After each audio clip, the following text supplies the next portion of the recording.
Now, to the very juicy part that Beatrice was talking about, the absorption ratio. So what is this framework? This framework basically has this simple formula. We take the current inventory based on a month-by-month basis. That means let's take the October inventory, the amount of listings available right now in the market for sale, divided by the monthly sales rate for the past 9 months.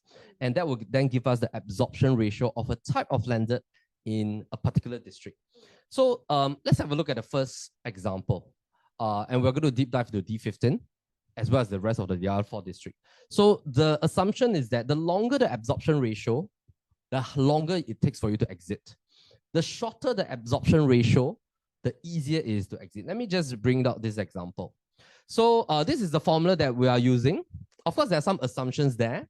It doesn't take into consideration market condition. We are basing it on the monthly sales rate in 2023 only. And I think it's a good illustration is because if you compare the last 4 years, 2019 is quite similar to now. 2020, there was a lot of pent-up demand after COVID. 2021 was an explosion year for landed property, 3,000 over transaction, which is easily more than 2 times of the transaction for this year. This year will end probably at about 1,004, 1,005.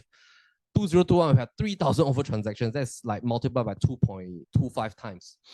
And it's good to take this year as a gauge because this is considered a year of a slower growth for landed homes, even though there's still a nice, healthy growth rate. But compared to 2021, it is a slower growth year. So let's take this and divide by 9 months. That will give us a monthly sales rate. Current number of listings in October. There will be listings that will be absorbed in November, but there will also be new owners that will come in. But let's assume that the amount of listings is somehow constant. And absorption ratio would then be this, based on this equation, is that the number of months it will take to sell through the current inventory at the current sales rate. Let me give you a more detailed example. So if you look at District 15, we take the current amount of listings for terrace homes, corner and inter, which is about 464 listings right now. And we take 70 in terms of the transacted units for the first 9 months. We take 70 divided by 9. And then we take this based on the current inventory level. And that gives us a 59.7 months absorption rate. Let me go to the next slide first for you. So for example, D15, if we just want to look at the absorption rate for terrace homes. First 9 months, you have 70 transactions in 9 months. We take it divided by 9 months, that's about 7.77 homes sold per month for terrace properties in D15. Current inventory, there are 464 listings. So let's adopt 2 perspectives because today, if I'm a landed buyer, the moment I buy a landed home, in 3, 5, 8, 10, 15 years time, there's a chance I will become a landed seller. Today, if I'm a landed seller, I already own a landed property. Let's say I own a terrace home in D15.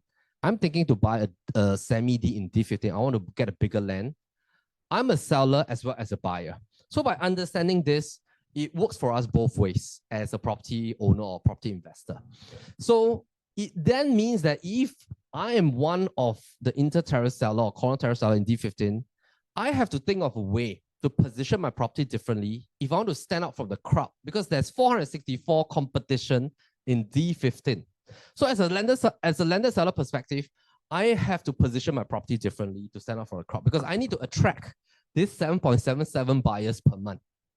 So if I'm a landed buyer then, and I want to come into D15, I also want to know, hey, what is the absorption rate so that once I purchase, in the event if I want to sell, I want to know whether in future is it easier or harder for me to sell.